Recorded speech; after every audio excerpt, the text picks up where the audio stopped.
Hey guys, Trensu here. I've been putting a lot of Castlevania content up on my live stream lately. I've had a lot of success with it, so thanks to all you guys that have been watching. For those of you that don't know, I've been streaming Mondays at 9 Central Time, Central Time in the US.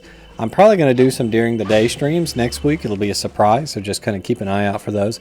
Anyway, the purpose of this video, anytime I talk Castlevania on this channel, I always get this question a lot, and someone asked me actually yesterday, and I responded to them this morning, and I said, I need to finally do this video.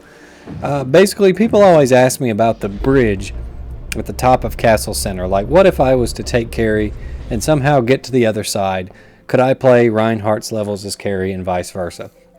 So here's just a video, as you can see behind me there. I'm using Carrie to complete Reinhardt's levels. I won't talk through all of this so you can watch it and just see what happens. But yes, you can play characters in the wrong levels, and there's a few things to note about it. One, when they went to Castlevania Legacy of Darkness, they changed the way the game loads the next level.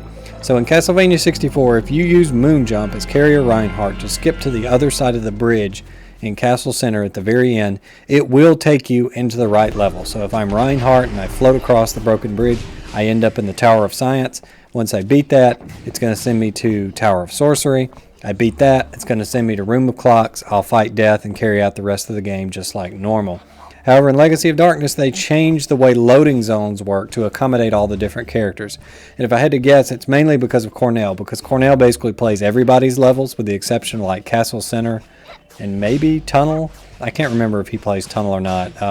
Join me Monday for a Cornell playthrough on the live stream, and you'll see it, and we'll figure it out again together. It's been so long since I played Cornell.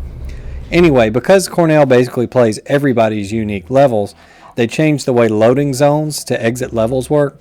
So when you walk into a loading zone, it basically checks the character, and then it checks to see where it should send you. Now, if you're playing a character in a stage that they normally do not go to, when you go to exit that stage, it doesn't know what to do, so just nothing happens. So you'll see in this video later on, when I finish Dual Tower as Carrie, I'll turn around and walk back into the loading zone to go back to Castle Center, but nothing will happen because the game doesn't know where to send me. And unfortunately, this is the case if you take, for example, Henry and put him into levels past the ones he's allowed to go into. If you take Cornell and put him in Castle Center, when you go to the top, actually both bridges are broken. So that tells me that the game looks at your character to decide which bridge to load. But the default state is no bridges at all. So if you load Cornell, you get none. But for example, Carrie, she can't finish Reinhardt stages, and Reinhardt can't finish Carrie stages, with the exception of the first two exclusive levels, the Underground Waterway and the Tunnel. And I believe that's just because both of those levels go to Castle Center. And so they basically take you to the same room, and they just decide what boss to give you based on what character you are, unless you're Henry, in which case they look at the stage to give you the boss. But for Reinhardt and Carrie's case, you both of the time you end up at Castle Center, so that one works. I think that's just a generic room to basically ferry the player into Castle Center, so that's why that one always works. No harm, no foul there. But anyway, what you're watching behind me, and you'll get to continue watching, is what happens if you use Carrie to beat Reinhardt's levels, at least as much as you can in Legacy of Darkness. How did I do this, you ask? There's a Gameshark code which lets you select levels, and when you activate it, the transfer happens instantaneously. So you can just go look that up, Google Castlevania 64 level select Gameshark code, not the debug level select that Punk found.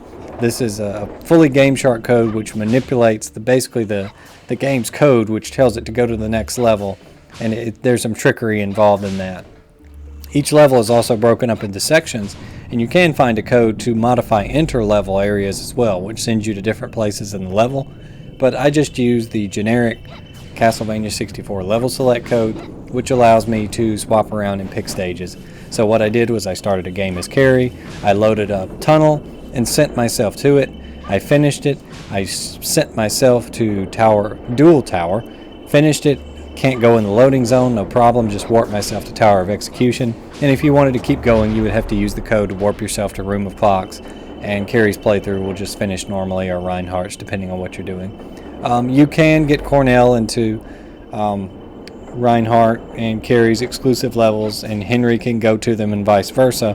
Henry tends to have a lot more crashes in later game, especially if you try to load bosses that he would never fight, which is unfortunate because I would love to fight Ultimate Dracula as Henry. Have not been able to find a way to do it without it crashing.